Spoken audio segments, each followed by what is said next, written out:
Apareceu ao vivo. Boa noite, pessoal. Tudo bem com vocês? Hoje o vídeo é um pouco diferente do que nós temos hábito de gravar. Durante o dia a dia, nós temos algumas conversas dentro do nosso lar, dentro da nossa casa, que se refere à palavra de Deus. E nós queremos, do nosso lar até o seu lar, que você seja alcançado, que você entenda alguns assuntos, e são assuntos de extrema importância. Hoje nós vamos falar um tema que atualmente, teve um grande burburinho na internet. Pessoas que estavam falando línguas como outros idiomas em cima de púlpitos, enfim. E você que não vai na igreja, nós queremos que você seja alcançado também. Esse vídeo não é somente alcançado para cristãos, mas também para não cristãos. Então, diante disso, o tema sobre línguas estranhas. Existem pessoas que falam línguas estranhas. E se sim, Alberto, o que seriam essas línguas estranhas? Olha só, é um assunto bem interessante, né? E que de fato ganhou as redes sociais o assunto, né? Sim, existem pessoas que falam essas línguas estranhas, né? O que é essa língua estranha? É uma língua, na verdade, espiritual, né? Na verdade, nós precisamos compreender que nós somos a semelhança de Deus. E quando nós somos feitos à semelhança, nós, assim como Ele é três, Deus Pai, Deus Filho e Deus Espírito Santo, nós também somos compostos por três partes. Nós somos uma alma que habitamos em um corpo e que temos o Espírito de Deus.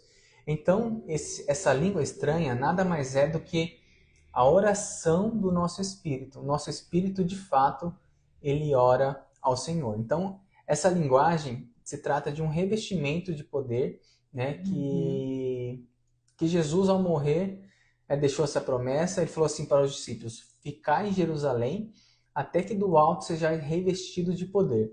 Então, é um revestimento de poder que ele dá para a pessoa, e a pessoa, em seu espírito, ora e fala diretamente com Deus. Certo. E quando se fala em outras línguas, as pessoas ao redor entendem o que se está falando? Aqueles que já aceitaram Jesus, são cristãos, eles conseguem entender? Olha só, quando você fala em línguas, como eu disse, quem ora de fato é o seu espírito. Então, a própria pessoa que está orando não entende o que ela está falando. A palavra de Deus fala que a nossa mente fica infrutífera, ou seja, ela consegue pensar em outras coisas enquanto o nosso espírito de fato ora. Então, as pessoas que estão ao nosso redor, elas também não entendem o que está sendo falado, né? Lógico, ela entende o som que está saindo, mas não entende o que quer dizer, porque não se trata de uma simples linguagem, né? Se trata de uma oração do seu espírito. Então, se não houver a manifestação do dom espiritual, que é a interpretação de línguas, ninguém vai compreender o que está sendo falado. Então, quem fala em línguas estranhas, ele fala diretamente a Deus, e somente Deus compreende essa oração. Certo. Aí acredito também que seja polêmico.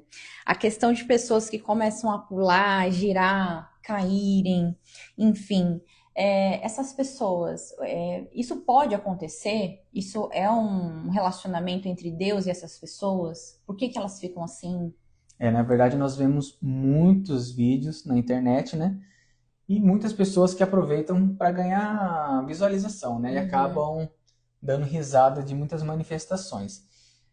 Sobre a manifestação, né, de pessoas que pulam, pessoas que giram, pessoas que caem, o que é importante saber? Que antes de externar para a carne, para o nosso corpo, tem que estar acontecendo uma manifestação espiritual, de fato. A pessoa tem que estar sentindo algo.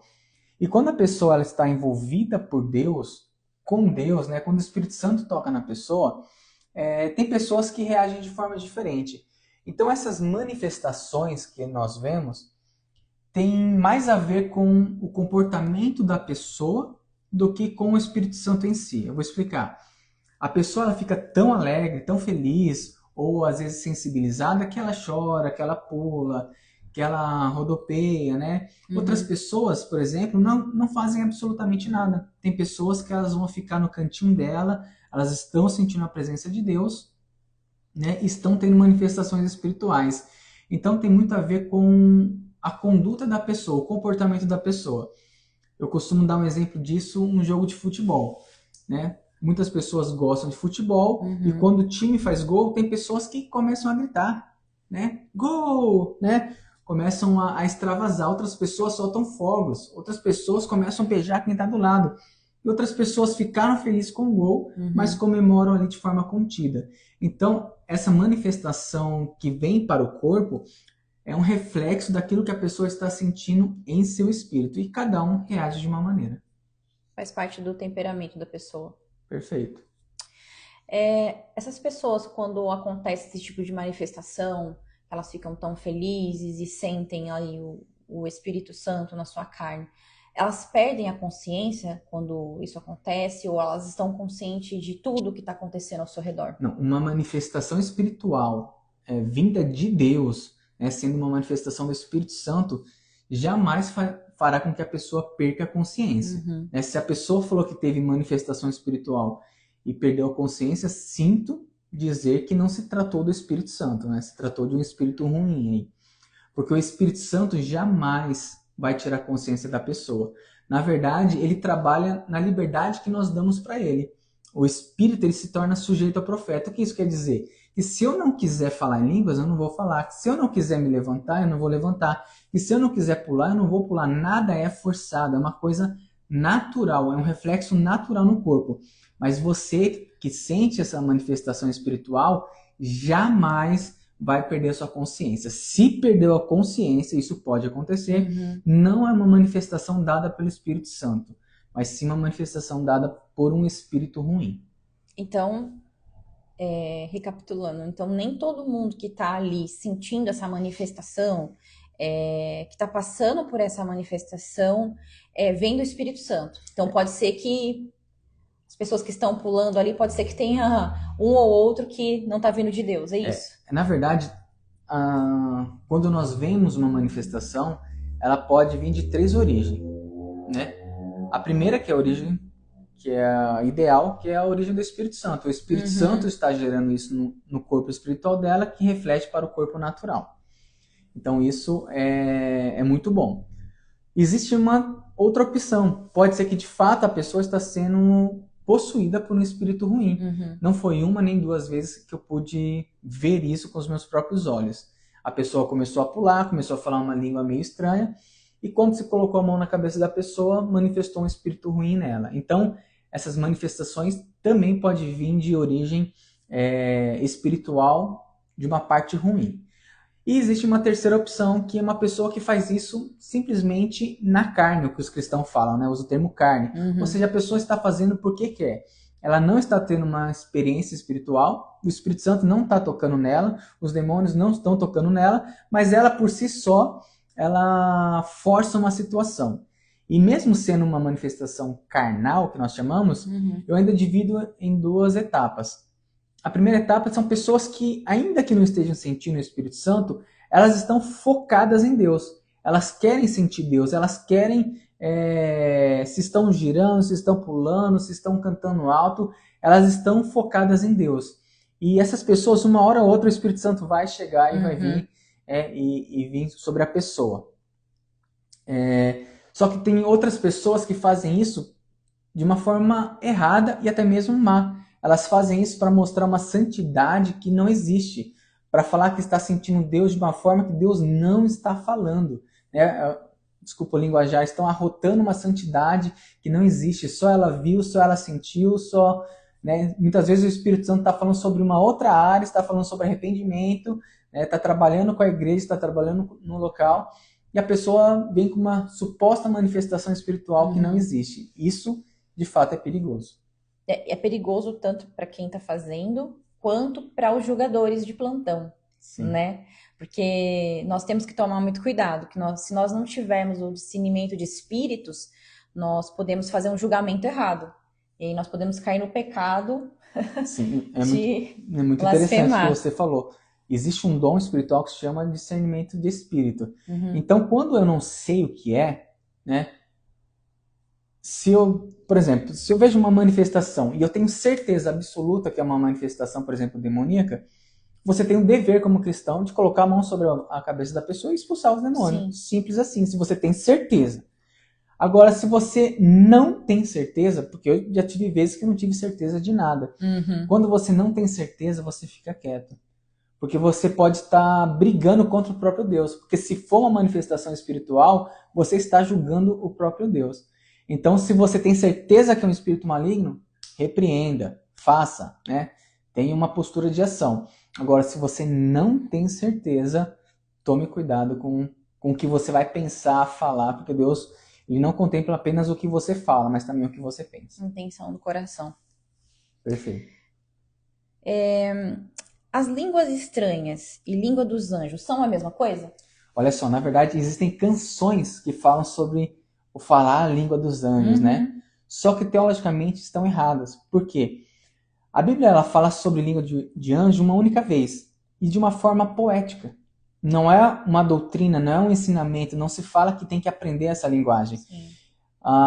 Isso está escrito no livro de Coríntios, que fala assim, ó, ainda que eu fale a língua dos homens e dos anjos, se não houver amor, de nada valeria. Então aqui é uma palavra de linguagem, ou seja, ele está comparando, mas ele não fala que o falar em línguas estranhas é o falar na língua dos anjos. Sim. Até porque se fosse a língua dos anjos, nós poderíamos conversar. E se eu posso conversar com essa linguagem, quer dizer que eu estou entendendo o que estou falando e que estou ouvindo. E não é o que acontece ao falar em línguas estranhas. A palavra de Deus fala que somente Deus entende e o Espírito Santo intercede por nós com gemidos inexprimíveis. Então não se trata de uma linguagem. Não se trata de algo que eu possa aprender, que eu possa traduzir. Tal palavra em língua estranha significa isso em português, isso em inglês. Não, ele não é traduzido. O que pode acontecer é haver a interpretação através do dom de variedade de línguas que é dado pelo Espírito Santo de Deus também. Certo. Então, assim, as línguas estranhas, Deus está entendendo. Deus, ok, Deus está entendendo. E quando a pessoa começa a falar idiomas, por exemplo, a pessoa começa a falar japonês, inglês, outras línguas que você sabe que é de outro idioma, o que isso tem a ver com essas manifestações? Olha só, uma coisa é falar em línguas estranhas. Quando você fala em línguas estranhas, a palavra de Deus fala que você se edifica. Então você, quando fala em língua estranha, o Espírito Santo vem sobre você, você fortalece a sua vida espiritual. Agora, existe a possibilidade de eu falar uma outra língua? Eu posso falar, por exemplo, inglês? Posso falar japonês? Isso pode acontecer sim. Isso aconteceu, inclusive, no Pentecoste, Atos capítulo 2, em que as pessoas começaram a falar em línguas estranhas e depois começaram a falar nas línguas das pessoas que estavam ouvindo. Mas olha só que interessante, nesse caso não é falar em línguas estranhas, porque línguas estranhas se edifica. Mas nesse caso é um dom. E o dom serve para servir o povo, é para servir a igreja. É uma manifestação espiritual com um destino, né? Com um foco. Então, sim, existe a possibilidade de falar em outras línguas. É o dom de variedade de línguas. Só que a mensagem chega completa. Ela não vai chegar desconexa, ela não vai chegar sem coerência, sem coesão. Ela vai chegar e vai entregar o resultado, né, que saiu primeiro do coração de Deus. Então, sim, uma pessoa pode falar em inglês, mesmo sem falar nada. Ela pode ser usada por Deus para falar em outra língua. Mas, como eu disse, a mensagem será completa. O Espírito Santo não vai trabalhar pela metade. Então, se esse dom é gerado pelo Espírito Santo, o Espírito Santo vai falar as palavras que você tem que falar, mesmo sem você conhecer o idioma, e a pessoa a quem se destina vai ouvir essa palavra. Então, assim, não adianta nada eu falar inglês, sendo que eu não entendo inglês, sendo que eu estou sozinho. Não teria o porquê. E não tem público que fale inglês. Exatamente. Inglês. Então, a mensagem, então o dom não está sendo, a sua finalidade não está sendo atingida. Então, é isso. Pode sim acontecer, tá? Mas isso é um dom. E o dom serve à igreja. O falar em línguas edifica a própria pessoa. Certo. Outro assunto polêmico. todas as pessoas que possuem o Espírito Santo, elas falam em outras línguas, elas se manifestam dessa forma que você citou, de rodopiar, de pular? Essa é uma pergunta que, para quem não sabe, divide quem é pentecostal e quem é tradicional. Então vamos lá. Para uma pessoa ter o Espírito Santo de Deus, ela precisa nascer de novo. Foi o que Jesus disse para o Nicodemos. Necessário é que você nasça de novo. Nicodemos até perguntou, posso eu, sendo velho, voltar para o ventre da minha mãe?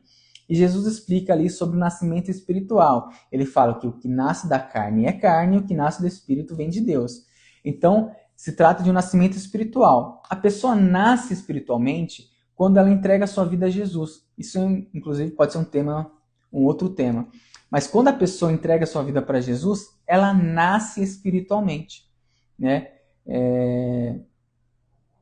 Então, quando ela nasce espiritualmente, a pessoa que aceita Jesus, ela recebe o Espírito Santo.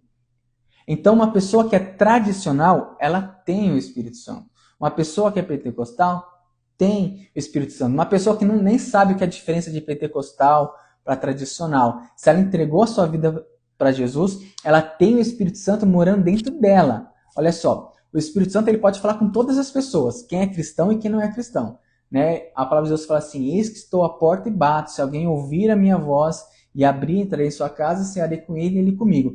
O Espírito Santo fala com todas as pessoas. Né? Só que ele habita na vida de quem entregou sua vida para Jesus. Então, tanto tradicional quanto pentecostal, tanto quem fala em línguas quanto quem não fala em línguas, eles têm o Espírito Santo de Deus. Certo. Mas olha só, existe uma guerra constante entre carne e espírito. Quando você ora em línguas, quem está sendo fortalecido é o teu espírito.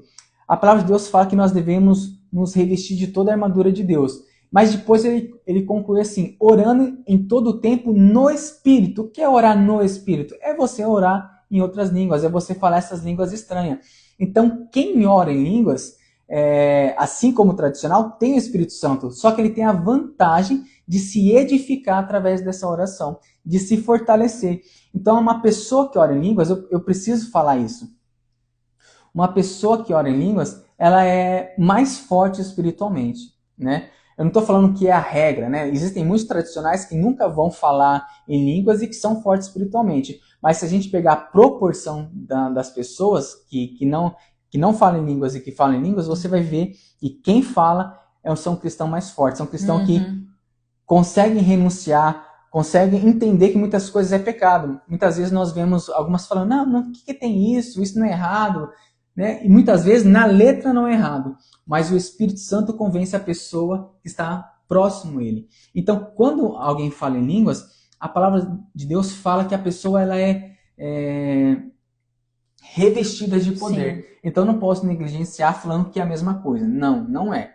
Então, em resumo, respondendo a pergunta, tanto os tradicionais quanto pentecostais, quem fala em língua, quem não fala em língua, tem o Espírito Santo. Mas a vantagem de quem fala em línguas é que ele se torna mais forte espiritualmente. E se a gente parar para prestar atenção, normalmente, não é uma regra, mas antes de acontecer um dom espiritual, a pessoa antes ora em línguas. Você tem base bíblica para isso? Tem. Atos capítulo 13. Você vê ali que estava Apolo, estava mais algumas pessoas que sequer sabiam que existia o Espírito Santo. Então Paulo ali ministra, explica para eles e faz uma oração. E a palavra de Deus fala que todos começaram a falar em línguas estranhas. Não era uma língua da língua do povo. Não, era Sim. uma língua estranha. Uma língua humana, né? Exatamente, até porque não tinha um público ali. Então eram línguas estranhas. E depois que eles falaram em línguas estranhas, posteriormente a isso, eles começaram a profetizar. Então, normalmente, não é regra, mas normalmente, antes de existir a manifestação do dom espiritual, a pessoa ora em línguas. Exatamente por isso, porque ela prepara o seu espírito para ser usado por Deus. E é por isso que muitos tradicionais, inclusive, não acreditam mais nos dons espirituais. Então, por quê? Porque ele não ora em línguas, né, e não vê isso acontecer. Sim. É isso. Cessou. Então tá bom. Deus abençoe a todos. Uma boa noite. Tchau, tchau. Boa noite, pessoal.